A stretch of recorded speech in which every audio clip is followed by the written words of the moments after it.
So good evening, friends. Meeting after a gap for 2 days, and we are discussing regarding the second part of this practical part of the organ of medicine, that is the drug proving.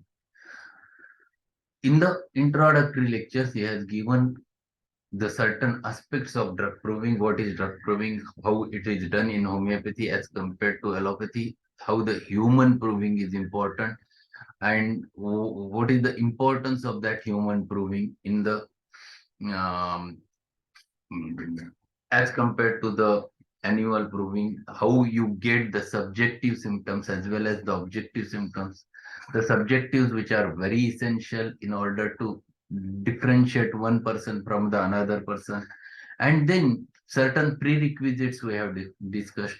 And while discussing prerequisites, he has mentioned few important things, that how the prover should be, how much sensitive he should be, what he should do, and the idiosyncrasy. If the prover is idiosyncratic, you can get very clear-cut, rare symptoms of the remedies also.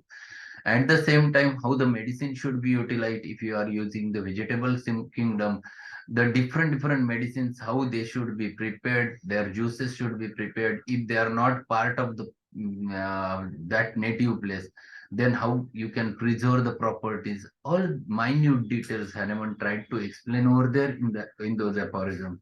We have finished up to the 124 aphorism, where he has explained regarding the same thing, that medicinal substance which you are using, that should not be adulterated. It is pure and it should be utilized in the similar manner, so that you can get a thorough understanding about that medicine, the properties of that medicine, and you can get clear cut picture which you can utilize for treating the sick individuals. So we have finished up to 124. We have to start with 125, and where he tried to explain what should be a diet of the prover. See how much fastidious the Dr. Samuel Hahnemann is. Very particulars, very details, each and everything he tried to mention over there. So what should be the prover's diet? See, very important, because if the prover is eating something of a medicinal value, it affects the action of the medicines, and that's why he explains over there what should be a clear diet. So 125 per example. During all the time the experiment lasts, the diet must be strictly regulated. It should be as much as possible destitute of spices. Destitute means without. It should not contain the spices. Spices means the things which are very spicy enough, which are tasty but affects the affects the sensations, and it disturbs the action of the remedy also. So destitute of spices, of purely nutritious and simple character, green vegetables. See, he has mentioned that it should be of a purely nutritious character, simple character. At the same time, the green vegetables, very important thing which he mentions over there. It should be with green vegetables, roots and all salads, and herb soups, which even when most carefully prepared, possesses some disturbing medicinal quality. So roots and all salads and herb soups. So basically the herb soups and salads, sometimes it contains some medicinal qualities and which affects the action of the medicine, should be avoided. See each and everything which he my writes over there has a meaning. So what he is explained over there, it should not be containing spices. Second important thing, the roots and all salads and herb soups should be avoided, because they many times they contain the medicinal values. For example, we'll take a simple example. If we are using the onions specifically during proving, onion has its effects even in crude form, and that's why it alters the action of the medicine. When you are proving, you get altered action. It should not happen, and that's why he is explaining over there that certain things which are having a medicinal properties. So there are many things in our diet which has a medicinal value. For example, we can take another example, the ginger, which we used to use in our daily food item. It has a medicinal value. So such a thing sometimes alters the action of the natural medicine which you have given for the purpose of proving. So certain things, or second important thing, there are many people who are having the habits of using the strong smelling some juices, and that also affects the action of the medicine. So it should be avoided as far as possible. The drinks are to be those naturally partaken of, as little stimulating as possible. So drinks, the tea, as far as possible, it should be avoided during proving, because tea itself has its own effects on the human body. In fact, the person consumes tea because he wants stimulation. The person consumes coffee because he wants stimulation. They have in their crude form, directly affects the human mind, directly affects the human body.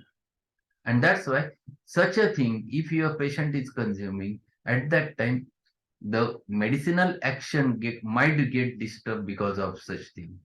So tea should not be there. Then second, the coffee should not be consumed. Or many a times the cold drinks should not be consumed. There are scented drinks. Sometimes the people used to use the milk which is scented, and they add something over there. Such a thing, such entities should be avoided. We want a clear cut picture of the medicine. So if you are proving, for example, belladonna, we must get what exactly the belladonna do in the prover. So it should not get adulterated with the rest of the thing.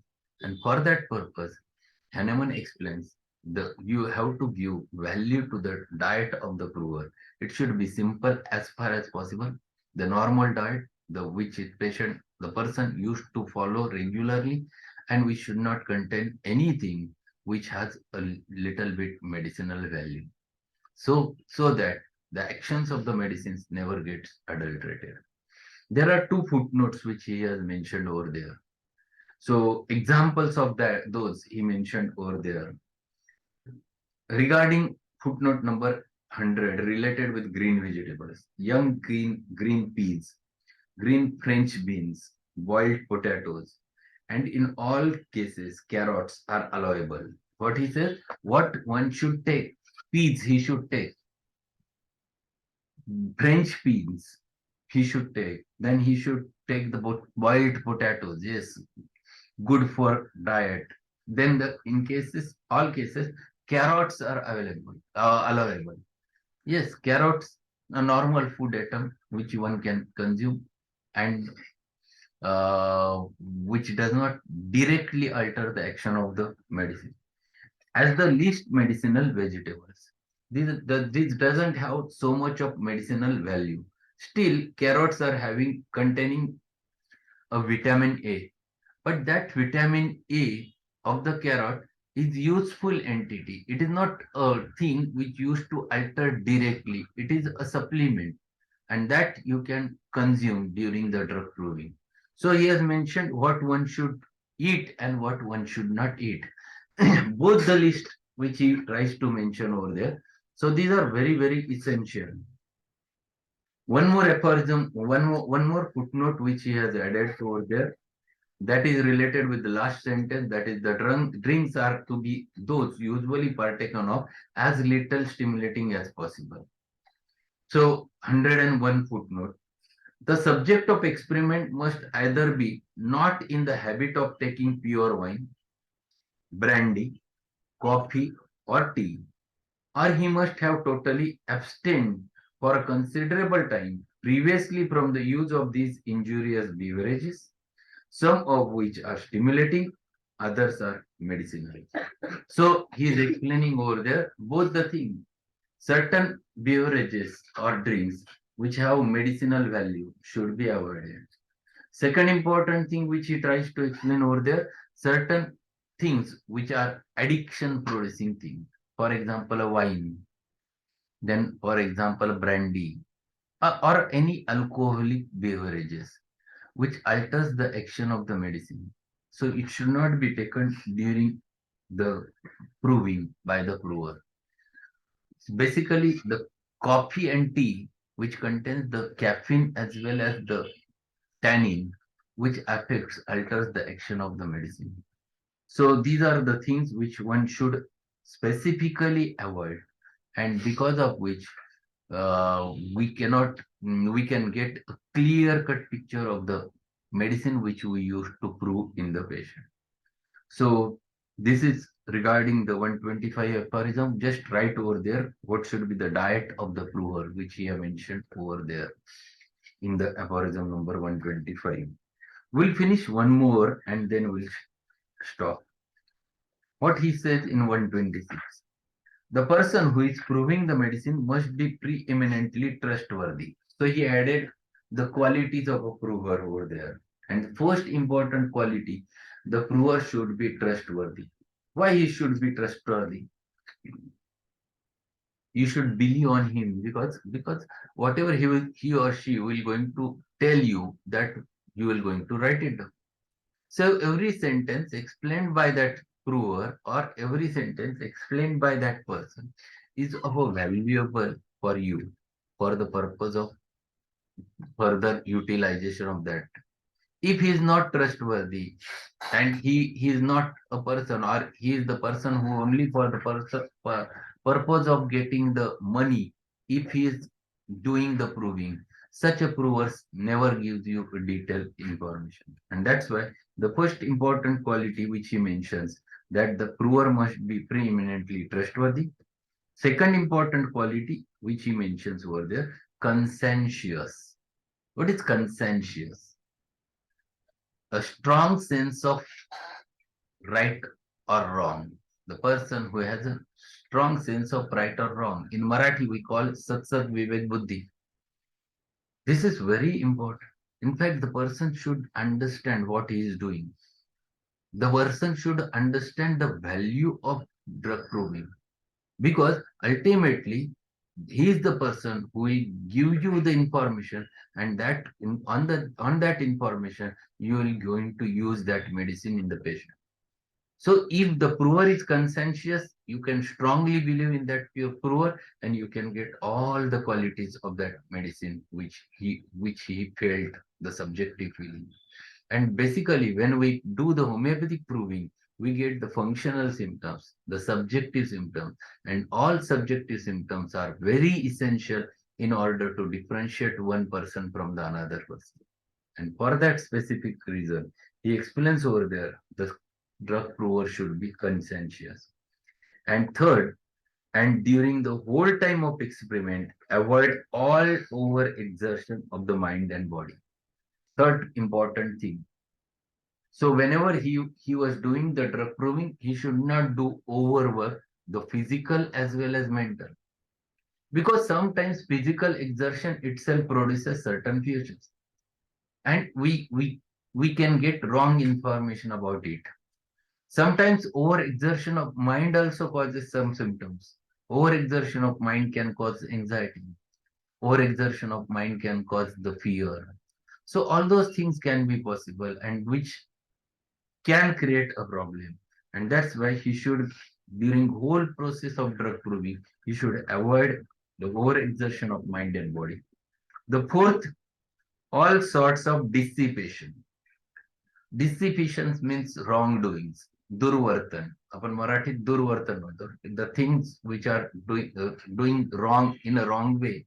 So for example, taking alcohols or any stimulants or any bad thing in the life, because of which the action of the medicine gets hampered, disturbed, and which reflects over there.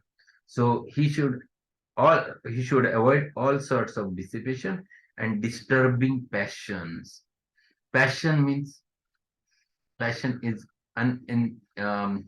which doesn't have a reason. The excessive enthusiasm is a passion.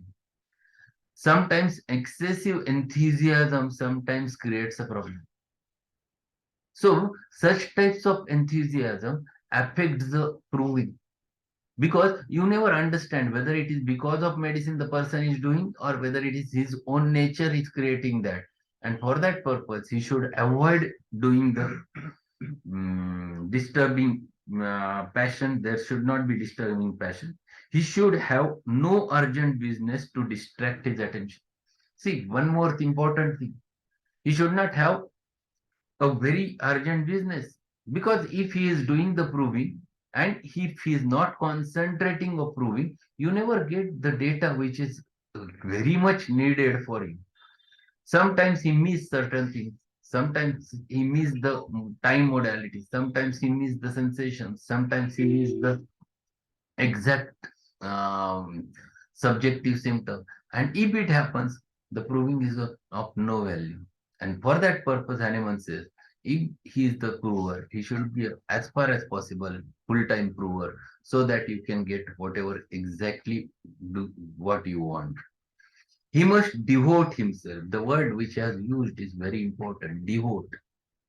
Devote means the person who devotes his life without any expectation, giving himself 100% is devote. The person who used to devote his life, he must devote himself to careful self-observation. So whatever is happening in his life after administrating of medicine, he should observe it clearly. So he should give you exactly what dreams he can get after taking the dose for the proving, or what is the change in his mind or his mental state after taking the dose of the proving. What are the sensations which he has felt after taking the medicine? All those things, minute details, which are very much essential for the purpose of getting the materia medica or forming the materia medica. So proving is not simple proving. It's a big, huge task. And for that purpose, it is so much needed. So he must devote himself to careful self-observation and not be disturbed while so engaged. Not be so disturbed while so engaged. So he should not get disturbed whenever he is engaged during the case or drug proving, so that you can get exactly the features of the remedy.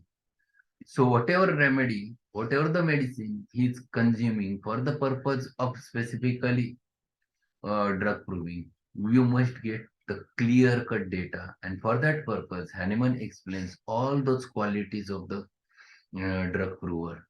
So what he should do and what he should not do. Those of do's of provers as well as don'ts of prover, which he tried to explain over there. His body must be in what is for him a good state of health, and he must possess a sufficient amount of intelligence. Very important thing which he has explained over there. First thing, he should be in the state of health. Yes, that already he has explained while explaining the previous aphorism. Yes, he should not be, he should be absolutely healthy so that you can get clear-cut data of the remedy. But second important quality which he mentions over there, he must possess a sufficient amount of intelligence. Why intelligence? That also he has explained. Intelligence to be able to express and describe his sensation in accurate terms. So this is very important thing which he is explaining over there. That whatever he is feeling, he should explain it in right words. The proper words should be there. If he is getting certain sensation, he should be able to explain that sensation, because otherwise if he is not able to explain that, he proving is not of any value. So the prover should give you all details in proper things, proper ways. And for that purpose, he explains over there, he should be able to express and describe his sensations in accurate terms. Terms are very important. So anything which affects the proving, any modality which affects over there, if he gets specifically at 9 o'clock, he should be able to explain, doctor, I got this exactly at 9 o'clock. So you get the time modality in your case, your drug proving. So all such a valuable data which you can get, and you can get it only because the prover is of that quality. So what type of the drug prover should be, that he mentioned in this 126 aphorism. So today we have finished two important aphorisms. The first one, the 125, where he has explained what should be the diet of the prover, and in 126, what should be the qualities of the provers, the do's of drug prover and don'ts of drug prover. So these are the things, those who are the students, for them it is too much important. So mention on your book directly the things mentioned over there, explained over there. We'll continue with the next aphorisms in the tomorrow session. Till that period, we'll stop today. I have to run fast. I have some meeting. So we'll conclude today's session little bit prior and we'll meet tomorrow. Thank you being there. Thank you, Danish. Thank you, Ali, Palak, everyone, Varkesar. Thanks a lot. We'll meet again tomorrow.